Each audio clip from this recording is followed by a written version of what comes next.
up with the skins of animals. She is like an Oriental despot, and the men sit like Indian deities, straight upright against the walls, and scarcely dare to breathe. She stops over in Vienna for a good day to go shopping, and particularly to buy series of luxurious gowns. She continues to treat me as her servant. I follow her at the respectful distance of 10 paces. She hands me her packages without so much as even deigning a kind look, and laden down like a donkey, I pant along behind. Before leaving, she takes all my clothes and gives them to the hotel waiters. I am ordered to put on her livery. It is a Cracovian costume in her colors, light blue with red facings, and red quadrangular cap, ornamented with peacock feathers. The costume is rather becoming to me. The silver buttons bear her coat of arms.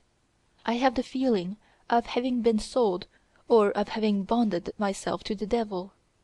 My fair demon leads me from Vienna to Florence. Instead of linen-garbed Mazovians and greasy-haired Jews, my companions now are curly-haired contadini, a magnificent sergeant of the 1st Italian Grenadiers, and a poor German painter. The tobacco smoke no longer smells of onions, but of salami and cheese. Night has fallen again. I lie on my wooden bed as on a rack. My arms and legs seem broken. But there nevertheless is an element of poetry in the affair. The stars sparkle round about. The Italian sergeant has a face like Apollo Belvedere, and the German painter sings a lovely German song. Now that all the shadows gather, and endless stars grow light, deep yearning on me falls and softly fills the night. Through the sea of dreams, sailing without cease, sailing goes my soul, in thine to find release.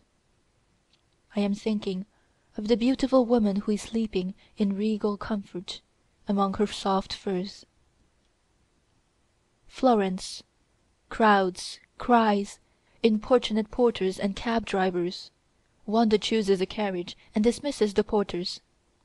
"What have I a servant for?" she says. "Gregor,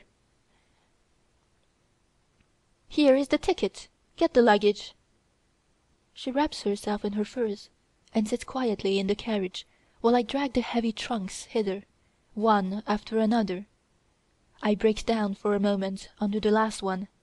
A good-natured carabinier, with an intelligent face, comes to my assistance. She laughs. "It must be heavy," said she. "All my furs are in it." I get up on the driver's seat, wiping drops of perspiration from my brow. She gives the name of the hotel, and the driver urges on his horse. In a few minutes we halt at the brilliantly illuminated entrance. "Have you any rooms?" she asks the portier. "Yes, madame." "Two for me, one for my servant, all with stoves." "Two first-class rooms for you, madame, both with stoves," replied the waiter, who had hastily come up, "and one without heat for your servant." She looked at them, and then abruptly said, "They are satisfactory. Have fires built at once. My servant can sleep in the unheated room." I merely looked at her. "Bring up the trunks, Gregor," she commands, paying no attention to my looks. "In the meantime I'll be dressing, and then we'll go down to the dining-room, and you can eat something for supper." As she goes into the adjoining room, I drag the trunks upstairs, and help the waiter build a fire in her bedroom. He tries to question me in bad French about my employer. With a brief glance I see the blazing fire, the fragrant white poster bed, and the rugs which cover the floor. Tired and hungry, I then descend the stairs and ask for something to eat. A good-natured waiter who used to be in the Austrian army and takes all sorts of pains to entertain me in German, shows me the dining-room and waits on me. I have just had the first fresh drink in 36 hours and the first bite of warm food on my fork when she enters. I rise. "What do you mean by taking me into a dining-room in which my servant is eating?" she snaps at the waiter, flaring with anger. She turns around and leaves. Meanwhile I thank heaven that I am permitted to go on eating. Later, I climb the 4 flights upstairs to my room. My small trunk is already there, and a miserable little oil lamp is burning. It is a narrow room, without fireplace, without a window, but with a small air hole. If it weren't so beastly cold, it would remind me of one of the Venetian piombi. [Footnote: These were notorious prisons under the leaden roof of the palace of the Doge.] End footnote.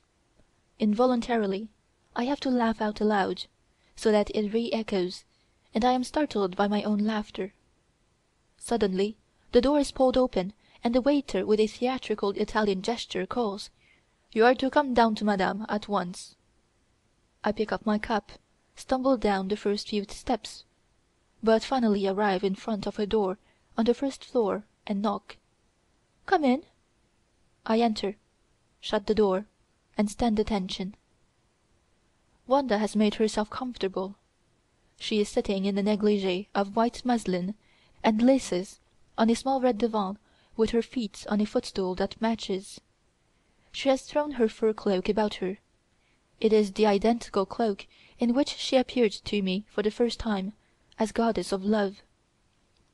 The yellow lights of the candelabra, which stand on projections, their reflections in the large mirrors, and the red flames from the open fireplace play beautifully on the green velvet, the dark brown sable of the cloak, the smooth white skin, and the red, flaming hair of the beautiful woman. Her clear but cold face is turned toward me, and her cold green eyes rest upon me. "I am satisfied with you, Gregor," she began. I bowed. "Come closer." I obeyed. Still closer. She looked down, and stroked the sable with her hand. "Venus in furs receives her slave. I can see that you are more than an ordinary dreamer. You don't remain far in arrears of your dreams. You are the sort of man who is ready to carry his dreams into effect, no matter how mad they are. I confess I like this. It impresses me. There is strength in this, and strength is the only thing one respects. I actually believe that under unusual circumstances, in a period of great deeds, what seems to be your weakness would reveal itself as extraordinary power.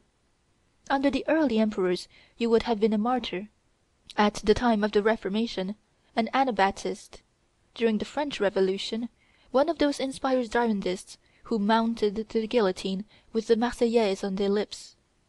But you are my slave, my—" She suddenly leaped up, the furs slipped down, and she threw her arms with soft pressure about my neck. "My beloved slave, Severin, oh, how I love you!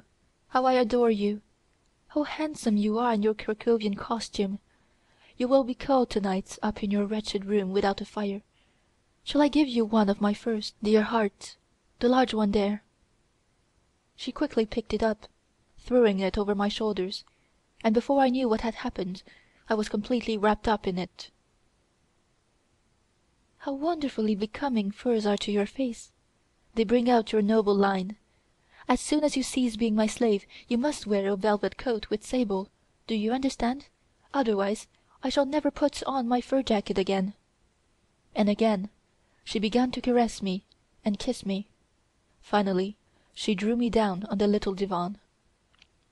"You seem to be pleased with yourself in furs," she said.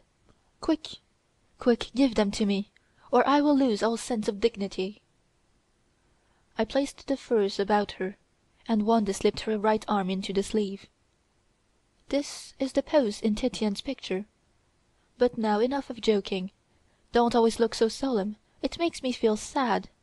As far as the world is concerned, you are still merely my servant, you are not yet my slave, for you have not yet signed the contract. You are still free, and can leave me any moment. You have played your part magnificently. I have been delighted, but aren't you tired of it already, and don't you think I am abominable? Well, say something, I command it." "Must I confess to you, Wanda?" I began. "Yes, you must."